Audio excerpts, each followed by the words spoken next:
just to fill you in what's actually happening now, Gordon White is the MD of FatBuzz is going to speak to you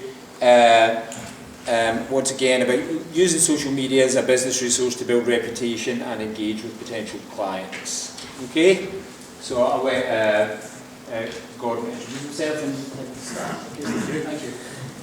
Good afternoon. I originally did this presentation, or a version of this presentation here in October last year for SIE, and when they originally asked me to do it, they sent the topic breaking the rules. I thought, well, that's a bit of a strange topic, but when we actually started looking into it, it is a very, very relevant topic for social media and Web 2 technology. And as a result, we then, after having done it here, we sort of expanded it and did it. FatBuzz do a thing called New Media Breakfast every month in Glasgow and in Edinburgh.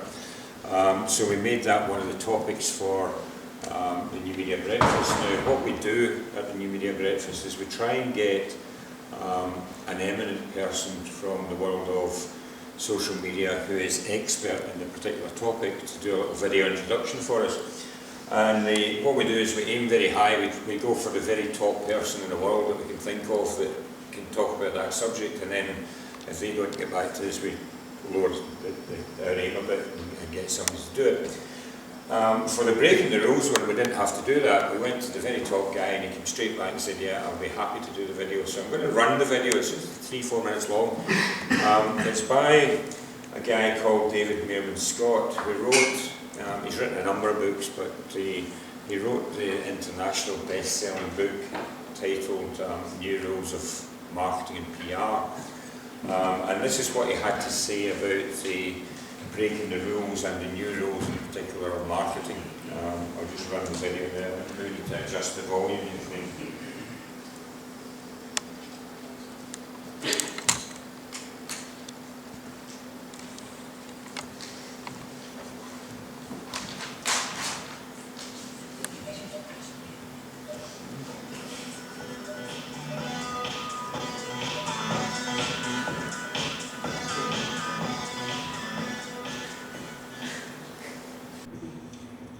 Hey, it's David Meerman Scott. How is everybody there in Scotland? Wish I could be there, but I can't. So, breaking the rules. I wrote this book called New Rules of Marketing and PR for people who like to break rules. I mean, the old rules of marketing and public relations are really simple. The old rules of marketing are that you had to buy advertising. You had to pay money to generate attention by buying advertising. By buying print advertising, direct mail, television advertising, billboards by the side of the road. Basically, you had to pay to generate attention.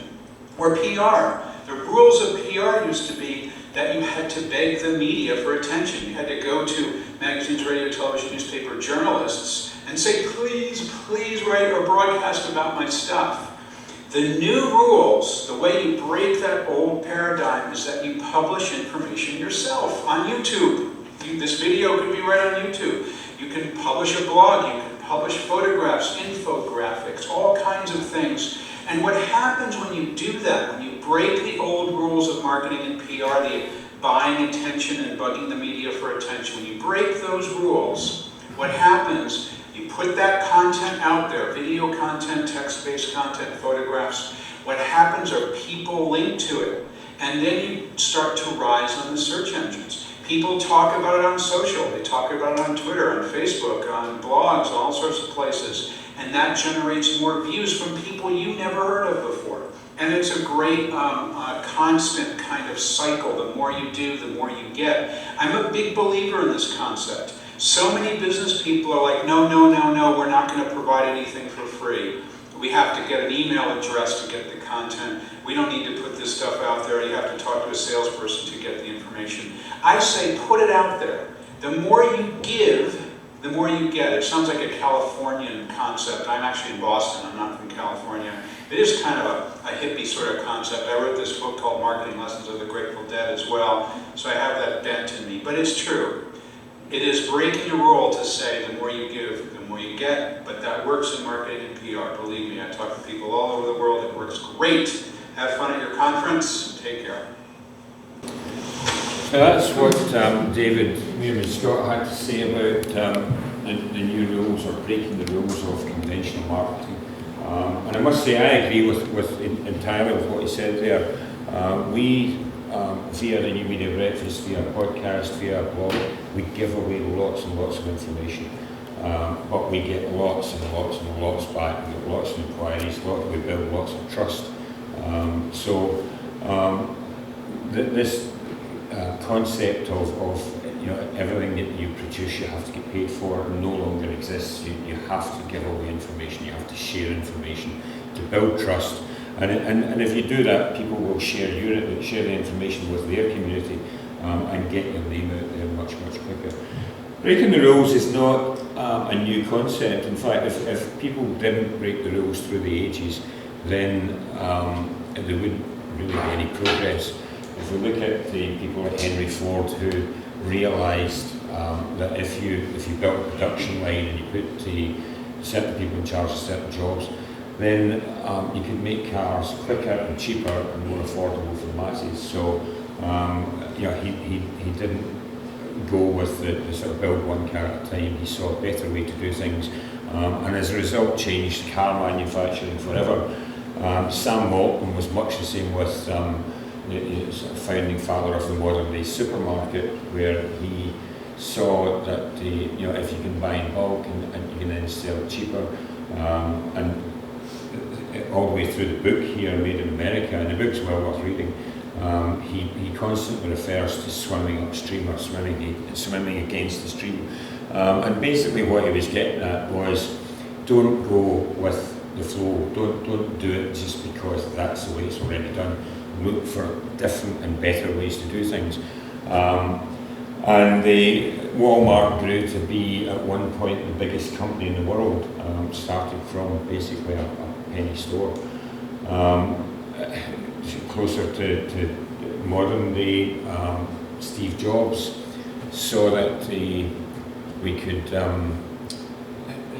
revolutionise the way that we consume music, and the way that we also deal with animation, and through Pixar. He was involved with Pixar, so he changed a lot of the sort of entertainment industry just by seeing that things could be done in a better way, in a much more accessible way.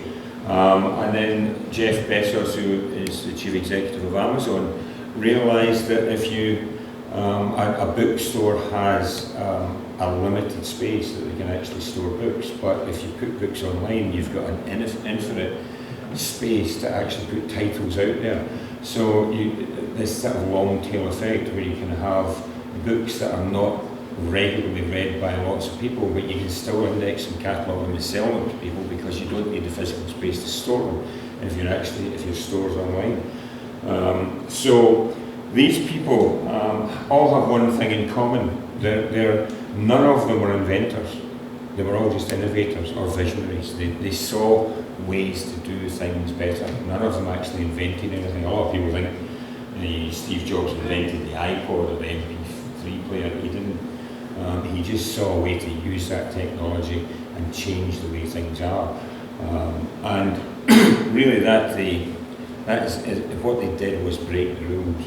And in the book, Blue Ocean Strategy, again, a book well worth a read, they actually say marketing boundaries are not given, they are reconstructed by the actions and beliefs of the industry players. So a bit like these four people we've just seen, they reset the boundaries just by looking at what technology was out there that could make existing products better. And really that's what we mean by breaking the rules. And Web 2 technology and social media provides, and it's never provided a better or easier time for people to actually break the rules, because you don't need a production line to go and build cars. You don't need endless factories in China to go and build MP3 players. There's lots and lots and lots of ways that you can innovate online. And I'll show you a couple of examples of companies that exist today that couldn't possibly have existed. I find it extremely difficult to exist without social media or Web 2 technology. Old marketing, as David said, their old marketing was pretty much word of mouth. People told their friends, family, colleagues, all the rest of it, good service, good product. Or they encouraged the media through PR consultants to go write nice things about the product or the service, or they just bought advertising space. And basically that was the sort of general marketing route to market for any product or service. The problems with that is, the problem with any advertising is it's interruptive. It takes you away from something you're doing to that advert. So it might be during a television programme, you get a commercial break. It might be you're reading an article in the paper and you're interrupted by something at the side, whatever. It's all one way. It's all pushed at you. You can't actually engage with it. It's get targeting difficulties. If you had a particular product that you wanted to get in front of 18 to 25-year-olds, then yeah, you could pick a paper or maybe a music magazine or something like that they traditionally read. But if you were also involved in a slightly different market, you're then going to buy advertising in that whole marketplace as well. It's not very targeted. Advertising always had targeting difficulties, especially if you were dealing with a niche product. And it was costly, and it still is costly. So various problems with old marketing that have been completely turned on their head with new marketing. Generally speaking, with the old marketing, the more money you spent, the greater coverage you got, and that was it. But basically that was what you had to do, was just throw money at it and get coverage and get exposure. Nowadays, new marketing is about investing in content and earning your space instead of buying your space. And I'll try and explain what we mean by that. So, great content will convert customers. So if you can put out, and by content we mean anything from a tweet to a picture to a podcast, to a bit of video, to a blog post. Content can be any of these things, or all of them, or a combination of them. But if you put out great stuff, then people will share it, and that's where social media really starts to play its part in these new rules of marketing, because the better the content, the more interesting that people find it, the more likely they have to share it with their communities. And that in turn builds fans and followers and ambassadors for your product. Very cheap. If you keep your community very relevant to what it is you're trying to do, then you'll find that marketing can be very, very targeted as well. Great content is about brand journalism. It's about telling your story about your brand, or about your business, or about the people within your business. In fact, it's a combination of all of them. You have to do all of them. It's not just about telling people, I've got a great product, here it is, go and buy it. It's people want to know more nowadays. They want to know who the company are, who's behind the company, what do the company give back, what do they do for charity, what's their social responsibility policy, what's their green policy, all the rest of it. They want all of that information. And that's where, if you get that into your content, people will actually start to share that around. And great content is about telling people what they want to know, not what you want to tell them. So you have to listen to what it is people are asking about your product or your service or your company. What we tell companies all the time is the first place to start, because everybody struggles with content. They say, well, that's fine, we get all that, but what are we actually going to talk about? And we tell companies the first place you should start is your own frequently asked questions. Whether you've got a frequently asked questions section on your website, or you just know that when the salesman goes out, that's the question he's asked all the time, or when somebody phones, that's the question they generally ask. So start with that. So if somebody's asking that question, that's what they want to know. So create content that answers that question before they even ask it. So preempt questions. You know that these things are important to them because they constantly come up. So it's a great place to start when you're talking about creating interesting and shareable content.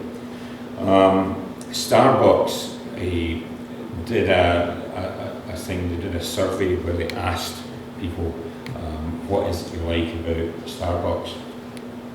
And you would expect the top answer to be good coffee. but they were very, very surprised at how closely behind the coffee thing came the fact that it was a great place to hang out. It was a good meeting place because generally they've got Starbucks in busy locations that are central and all the rest of it. And the free Wi-Fi played an enormous part in the answers I got back. So we listened to what is it that people like about their product. So if you go onto their website now, you'll see that here's some of the things they feature. So they're featuring they obviously feature the coffee, but they talk about the free wireless, and there's a section on that. They talk about the community, they talk about the store design and the locations of them and all the rest of it. So they've listened to the, and the feedback about what is it that people like about Starbucks, and then they've gone and written about it, and they've emphasised this is what you like about it, and this is why we do this. So you have to listen to what it is that people want to know, and then give them that content. We did the same thing very recently. One of the things that we're asked all the time, people say to us, yeah, we want to get into social media, but we don't have the resources to do it. So how do you work? We'd like to do it ourselves, but we can't do it ourselves yet, but until it's up running and it's proved that there's a return on the investment and all the rest of it. So the way that we work is we will go in and work with a company for as long as it takes. And during the time that we're doing all the social media and we're creating the content, we're training them how to do it, so that eventually they take it over. We believe that we can't be as passionate about a product or a brand than the brand themselves can be. So effectively we're in there for a period of time to show them how to actually do all this. And that was the case with Dean's Shortbread. And we worked with Dean's Shortbread for a year. And in December I was going up to Huntley, to their headquarters, to basically hand it all back to them to take in-house, because they're now ready. They've been doing it for a year, they can see it working for them. So we're going up just to hand the main parts over. We're still doing some of the technical stuff for them, but the content will do themselves. And on the way up in the car, I listened to a radio announcement about the pandas arriving in Scotland. And I thought, oh, that's quite interesting, listen to that. So when I came back home that night, I wrote a blog post about the fact that these pandas were arriving, and I wondered if pandas would ever get to the stage where we bred enough pandas to release them back into the wild, only to try and tie it in, because it was topical to the fact that we'd worked with Deans and we were releasing them to go and talk to the world themselves. Now, this is the blog post that we put up, and it worked very, very well. We, from that one blog post, we got 3 inquiries. One of them is now a client, and the value of that is about 12 to 14,000 fees a year. The other 2 we're still talking to. One's got a proposal into just now, and it's a vast similar value. And I would imagine the third one we will get to the proposal stage with them as well. So from producing one single piece of content there that was relevant to what it is people ask us all the time, we're giving them the answers. We're telling them this is how we work with Deans. This is how we've managed to get them from no social media to very, very engaged, and we've worked with them along the way, and now we're handing it back for them to do. Now that's what people want to know. People ask us all the time, how do we get from where we are now doing nothing to where we can do it ourselves? So we just answered that question in that blog post. It ticked a lot of boxes for lots of people, and we got these 3 inquiries. The proof of in the pudding there is the number of times that blog post was shared, and you can see here, I'm counting it up lately, but you can see the enormous number of times that people shared that blog post, because it struck a chord with them, and we thought, that's actually quite useful. I'm going to share that with my community, because I know 1 or 2 people that will also find that useful. So just by creating content that people want to know about, you will get it shared, and it will become very popular. The other thing is that great content humanises the organisation, and this is really, really important, because if you want people to share your content, they've got to know that it's a human being and they're going to know it. Can I just have a show of hands? How many people watch Dragon's Den? Unfortunately, too many. I'm not a great lover of the programme. I think it's become a bit of a circus, but there is one thing about the programme that I find incredibly interesting. and you might want to shout out if you can guess the answer to this, that no matter who comes up that stair, and no matter what their business proposition is, and no matter how much money they're looking for, what's the one question that one of these 5 people will always ask? How's it going to make money? How's he going to make money? Yeah. Well, they're presumably they've told you that in the pitch. How he's going to make money. The one thing that yeah. Why should I invest in you? Yeah. Well, more or less. Yeah. They'll say, "Tell me about yourself." Yeah. People buy people, and that's why these guys ask. They're interested in the person behind the idea, and people buy people, and that doesn't matter what business it is, whether it's consumer business, business to business. I was speaking to the Institute of Fundraising yesterday, the same for the charity sector. It doesn't matter who it is, people buy people. So it's really, really important to humanise your business. There's lots and lots of ways you can do that. Video is an ideal way to do it, audio podcasting is an ideal way to do it. But it's very important to actually humanise the organisation and put faces to the organisation. People are not going to share content that they think has been computer generated. So the benefit of this new way of marketing is non-interruptive. The adverts and the promotion of your business is in the content itself, so it's not interrupting anything. It's engaging, it's two-way. People can actually have conversations with you. And the big brands are realising this now. If you look at how many brands now use television advertising just to get you to Facebook. So they don't even give you a web address, they just tell you find us on Facebook. I think the last one that I noticed was Ford are doing something at the moment saying find out more on Facebook. So they know that if they drive you to their website, they can't engage with you, but if they drive you to their Facebook page, they can have conversations with them. And that's why all these big brands are now trying to get people onto spaces that they can actually talk and engage with them. And social media is highly targeted. We've actually done exercises where we can target an advert on Facebook to go to one individual. If we know enough about that one individual, we can design an advert and put it on Facebook and be pretty sure that a very, very, very small number of people, including the person we're targeting, is going to see that advert, because it's about the advert is actually put out depending on the profile of the person. And if we know enough about that person, we can pretty much guarantee we can get the advert in front of them. And good content, because you're sharing information, it builds trust. And again, it's back to this humanising the organisation. If you can build trust, people will feel comfortable about sharing your information. And it allows you to build up your community. And if you're building a community online, you should always try and build it organically. Don't force it with competitions and giving away iPods and iPads and iPhones and all the rest of it. Try and build it organically, where people are sharing it and saying to their friends, look, this is a great community, you should join it. It'll take longer to do that, but it'll yield much, much better results in the long run if you've got a relevant community. So, invest in the content and earn the space. And basically that's the way that social media or new marketing works now. I put this statement up at the breakfast I was talking about, that advertising will be the price you pay for not building a community. Fully expecting people to shoot down in flames. It was actually retweeted over 200 times, and people generally believe it.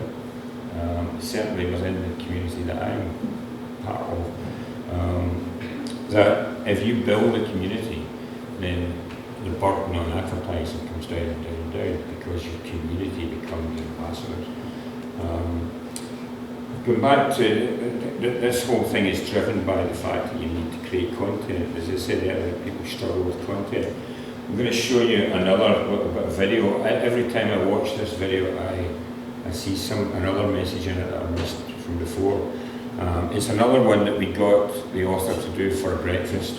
The author of a book called Content Rules, by probably one of the world's leading guys on social media, a guy called C.C. Chapman. And I'll just play it for you. It's remarkable. It's about 3.5 minutes long. Some of the information in here is just fantastic, and the way that he delivers it is fantastic as well.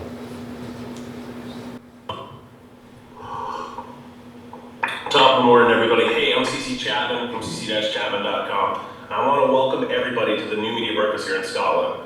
I wish I could be there. Honestly, I've never been to Scotland. I've always wanted to be there. But I figured if I'm going to welcome you to a breakfast, I should be doing it in the morning, right? So I'm just up, doing my morning surf, got my coffee, a critical part of every breakfast in my mind.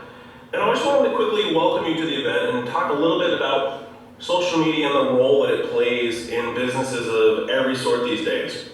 Now, I've been doing this for a while. Just celebrating my 8th anniversary blogging. I've been creating content as long as I've been on this earth, even before the internet. Yes, there were days before the internet. But social media is something that everybody has to think about these days. It is integrated into everything we do online. It's just the way it is. And the term social media is one that really kind of has to go away because the concepts of it are just integrated into everything online now. It's a social web. The web has always been about social, but now it's better. It's easier than ever to interact with people around the world, interact with your customers, find new donors for your nonprofit, students, for your education, whatever it is. It's just part of what it is. People are mobile, they're on their tablets, their laptops, their phones, they're doing all sorts of things, and all of it is social. You guys probably know I co-wrote a book with the very talented Anne Hanley called Content Rules. And in that book, we talk a lot about the fact that these are rules, big quotes, rules that you need to think about when you're creating content. And let's face it, if you're not creating content, then you're pretty much invisible online. And content includes everything from the simplest of tweets, to Facebook status updates, to photos, to videos, to blog posts, to articles, newsletters, all sorts of things. Content is anything that you create and share to tell your story.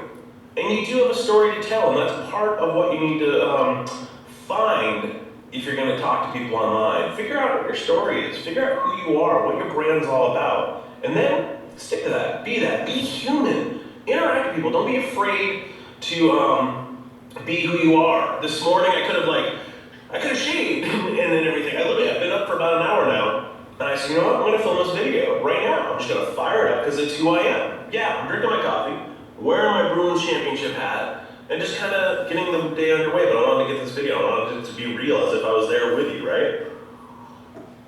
So I hope today you take to heart everything you learn. And don't focus on the tools of social media. The tools are just there. They're there to be used as you see fit. Figure out what it is you want to do. Figure out, do you just want to raise awareness for your company? Is it about, getting new members on your email list? Is it about growing the trust in you? Is it strictly about sales? Whatever it is, figure out what that is. And then figure out how you're going to use all these great tools online to help you reach those goals. Because if you don't stop and ask the why first, the rest of this is pointless. Jumping on Google Plus or jumping on Twitter just for the sake of doing it is not a logical, insane business approach. You need to figure out why you're doing this and then go after it. If you have questions, drop me an email at cc.chapman@gmail.com or swing by the blog, cc-chapman.com, or you can find me everywhere else online, and hopefully one of these days I can get over to Scotland and actually do this face-to-face. Would love to get over there. It's one of those countries that I've dreamed of visiting. So hope you guys all have a great breakfast, have lots of coffee and whatever else it is that you're having this morning, and I will talk to you soon. Take care and make it a great day. Let's see what CC Chapman has to say about content, and he actually means that if you email him, he will email you back. He's a very, very approachable guy, and I've been chatting back and forward to him on social media platforms for a while now.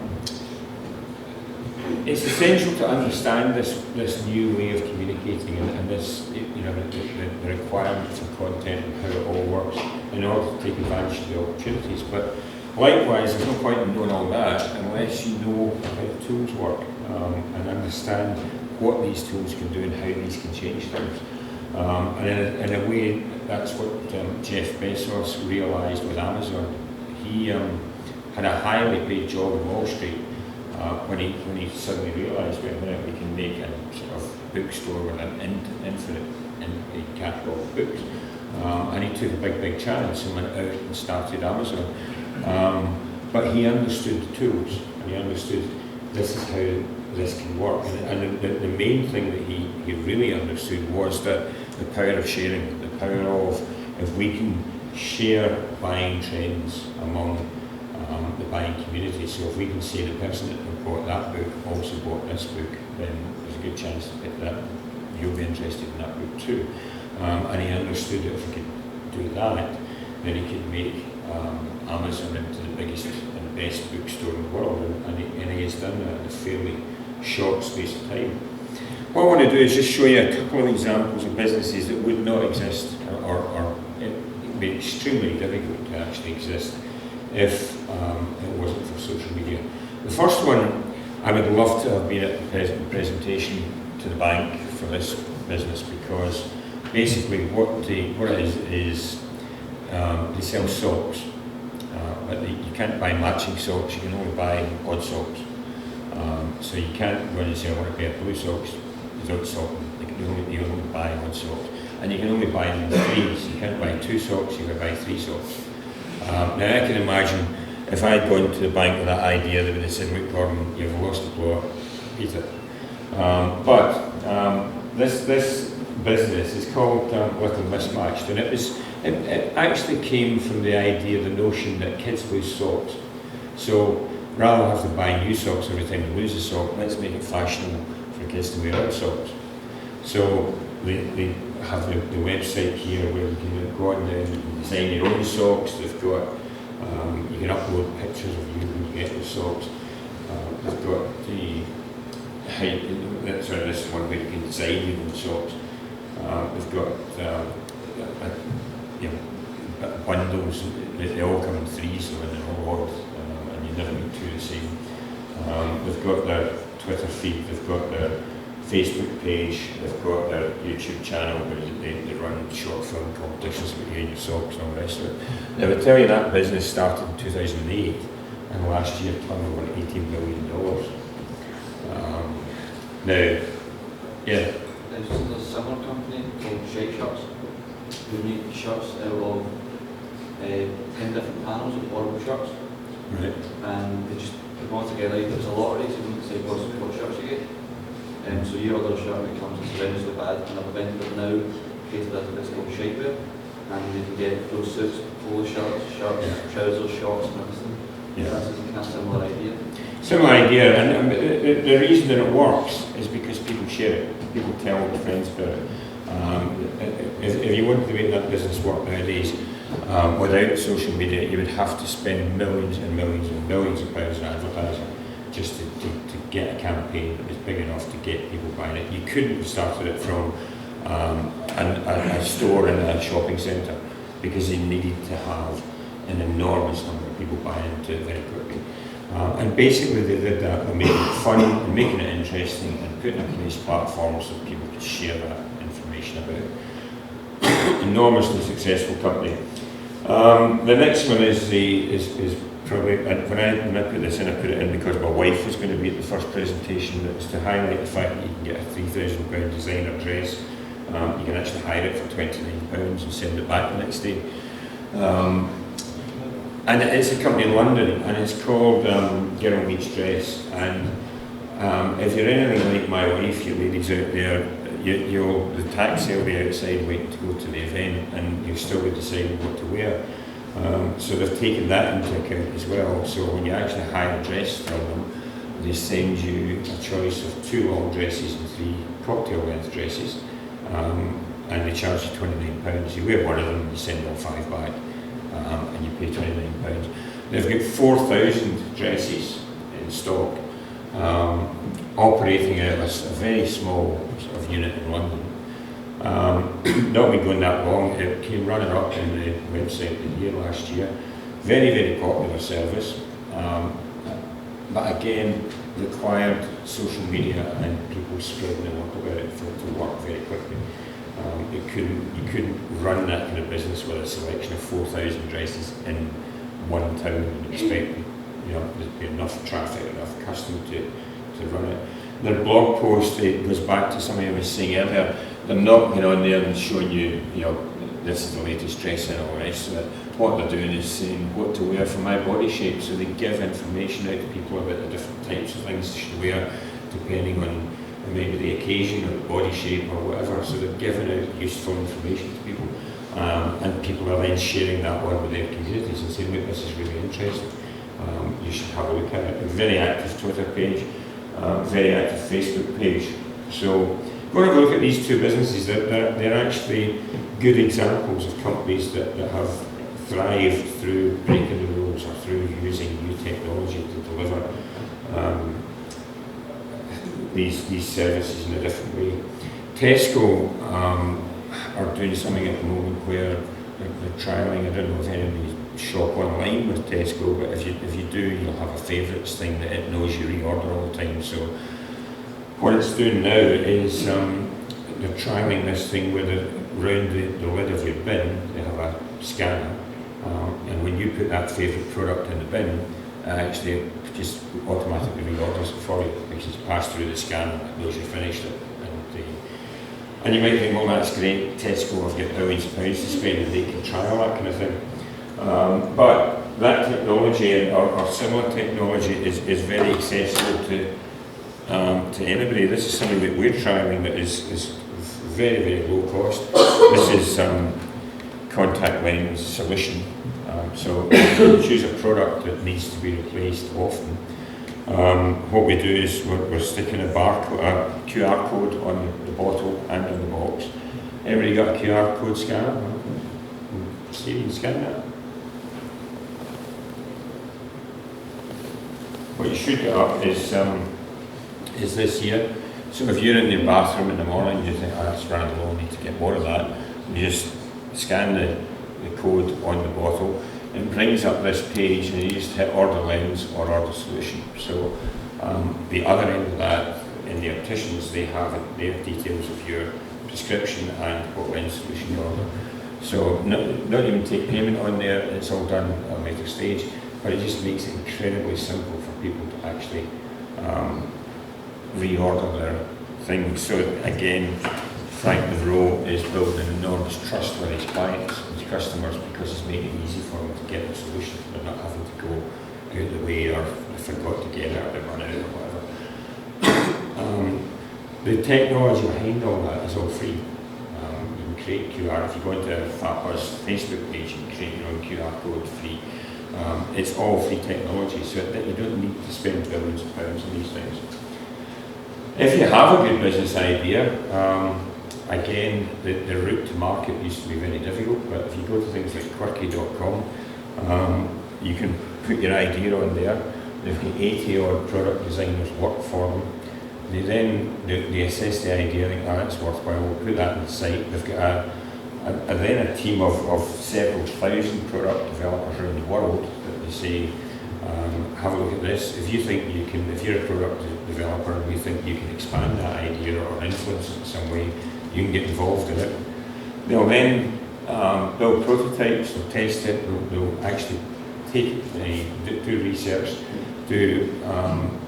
offer it on the market. Once it reaches a certain number of orders, they'll put it into production. And basically the way it works is that you get 30% of the royalties, they get 30% or 33%, and the other designers around the world who have influenced it get a share of the rest of it.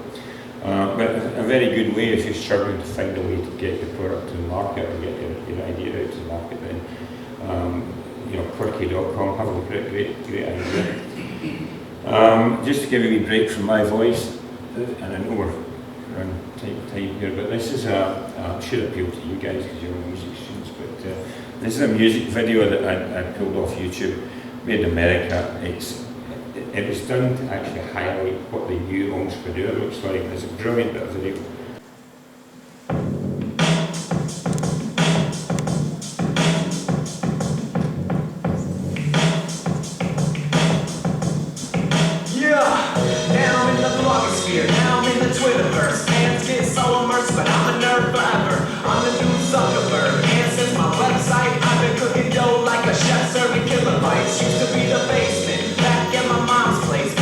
Traffic so that we can sell an ad. Space link, wait for it.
store. Mark City, 1-0, parties full of new door. Now I'm pitching business plans from the back to napkins. Microlens to Africans, monetize Kazakhstan. Catch me up on LinkedIn, dog. CEO, you can see where I paid with the IPO.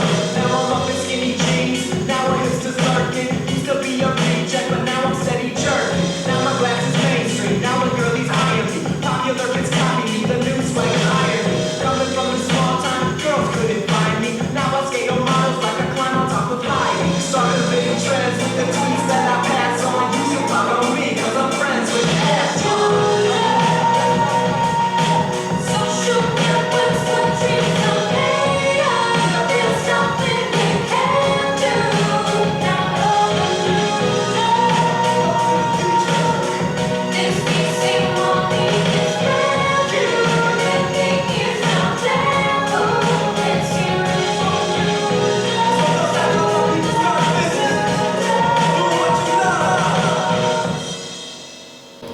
So you see the problem I have now, you've got this new entrepreneur, you've got this new technology, and you've got all these new ideas floating about, and as I said with the mismatch, how do you get the bank to fund you? You walk in with your ideas and your technology and all this, and it's difficult to get the bank to fund even traditional businesses at the moment. The good news is there are options, and you should take a look at crowdfunding. So if you've got your idea and you want to get a business off the ground, or a project, or a concert, or a production of some sort, you can pitch your idea online to these businesses, and then people come in and say, I fancy that idea, I'll buy 200 quid of that, or I'll take a share of 500 quid or whatever. Very, very successful. A lot of, I don't know if you're familiar with the iPod Nano watch that's doing the rounds. It was crowdfunding. The guy was doing $900 and he ended up with $900,000 to develop it. Lots and lots of Scottish Ballet use it for things. If you're going to do that, I would suggest look at this one, Bloom, because it's a Scottish-based company, it's a Glasgow-based company, and well worth having a look at what they have to offer in terms of crowdfunding, and they get involved in all sorts of projects. I love their strapline as venture catalyst. So well worth having a look at that kind of funding if you're struggling to get the traditional funding. And your friends and family and all this that can actually chip in money into it as well if you've got a business idea.